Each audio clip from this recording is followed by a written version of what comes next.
The first time I walked into Volt Colossus's boss room, I knew I was gonna wipe the floor with him. It was only my first run, but I'd been going through his robotic minions like I was the IRS and they owed me money. I'd found a good weapon, my health and shields were near maximum, and I felt like I had a pretty good feel for the core I was rolling with. And sure enough, the fight was over fast, but it didn't quite go as expected. About 5 seconds after the battle started, I was respawning in my hideout, but like the character I was playing, I was raring to go again. The second run would be different.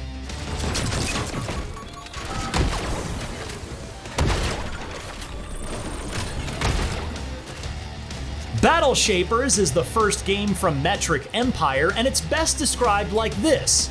What if you crossed the gameplay of Doom Eternal with the boss-stealing powers and general vibe of Mega Man and add a little bit of roguelike structure for flavoring? Mix in an absolutely gorgeous art style that reminded me an awful lot of Overwatch in the best possible way, and a soundtrack so good that I sometimes stop playing just to listen to it. And Battle Shapers has all the makings of a unique, fast-paced FPS that had me saying, just one more run, way past the time I should have been going to bed.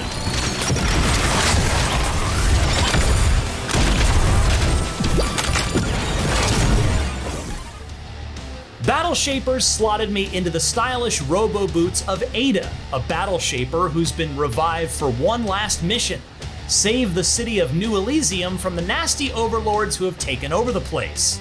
Along with her adorable sidekick, Mimo, who serves as the voice in Ada's ear and the bot in charge of managing their hideout, Ada has to seek out each one of the overlords in their tower, take them down in single combat, and claim their cores and their powers.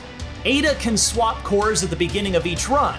Primary cores determine what abilities she has and the enhancements I had access to, and secondary cores add additional enhancement possibilities. I had access to 2 full cores during my preview build and another partial core I could only use as a secondary. Ada's default is the Adamant Core, a defensive option that gives Ada a shield that can reflect projectiles and strengthens her melee attack to do the same.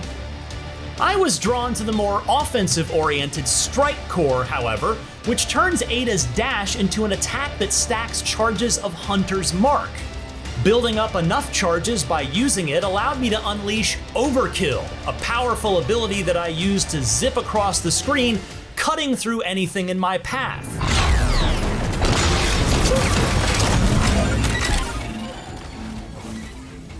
Ada also starts out with a basic pistol. Once I left the safety of Ada and Mimo's hideout, I fought my way through room after room of bad robots, getting new abilities and weapons along the way. Normal enemies aren't too difficult, but Ada's health and shields are limited and health packs don't appear often. I could restore by reducing an enemy's health until they were stunned and then take them out with my melee attack. The trick was not getting hit, and if I did, knocking out enemies quickly to restore my shield. I never stopped moving, dashing between enemies and environmental attacks to stay out of trouble, and landing thunderous punches to take bad guys down when it was time. Battle Shaper's moment-to-moment action feels incredible, from the speed and responsiveness of Ada's dashes to the way time slowed down for a second when I landed a finishing blow. Even in dire situations, I never felt out of it because I knew more shields were just one takedown away. Clearing rooms got me new guns and abilities. I used the shock rifle early on, but my true love was the plasma carbine, an assault rifle with rounds that explode on impact and burn enemies. And sure, the pulse grenade is great, but I always wanted Plasma Blast, which has Ada jump into the air before coming down in a big explosion that sets the ground on fire. I also found enhancements that let me customize my build. Did I want to increase my dashes to stack more Hunter's Mark, or give my weapons the ability to pierce so that bullets could hit more than one enemy? Did I want to focus on boosting my ability to gain overdrive, which let me shoot faster, or critical hits for sheer damage output? I had a lot of choices to make, but each enhancement makes each run unique, and you never know what you're going to get. It's possible to get the perfect build one run and plan for a combination that never happens the next. I was even making build decisions between runs. Battle Shapers has two currencies, credits and Terinium. Credits are found in loot boxes, thankfully not the real money microtransaction kind, and can be spent at the store for enhancements, guns, and abilities, but disappear when the run ends. Terinium carries over between deaths, allowing me to permanently upgrade Ada's stats, start a run with certain weapons, purchase new abilities, or just be able to sell unwanted weapons at the store or have them auto-reload when I swap to a new gun. And then there's the way each tower can change. Overlords can retaliate against Ada during fights against their minions with special abilities. Volt Colossus can place Volt Mines that explode if touched, and certain enemies only appeared because I was in his tower. I also ran into special challenges that required me to take out elite enemies, clear rooms in specific time limits, or shoot optional objectives to open bonus loot boxes. Every run, even if I started with the same cores and weapons, felt unique as a result, and I was always learning and refining my play, my builds, and my knowledge.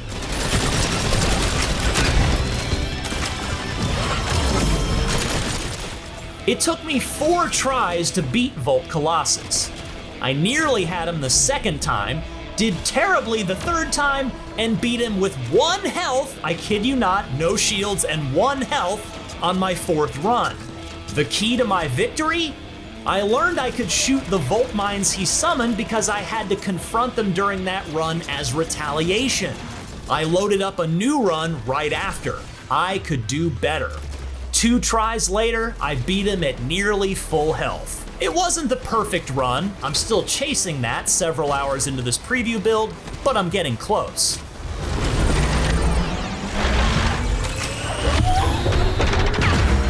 I may never get there, but that doesn't really matter. The perfect run is an aspiration, a magnificent shining thing glimpsed briefly in the distance. Battle Shapers understands that. We never quite reach perfection, it's always a moving target, but as long as you can see it from where you're standing, you're on the right path, and Battle Shapers has it firmly in its sights.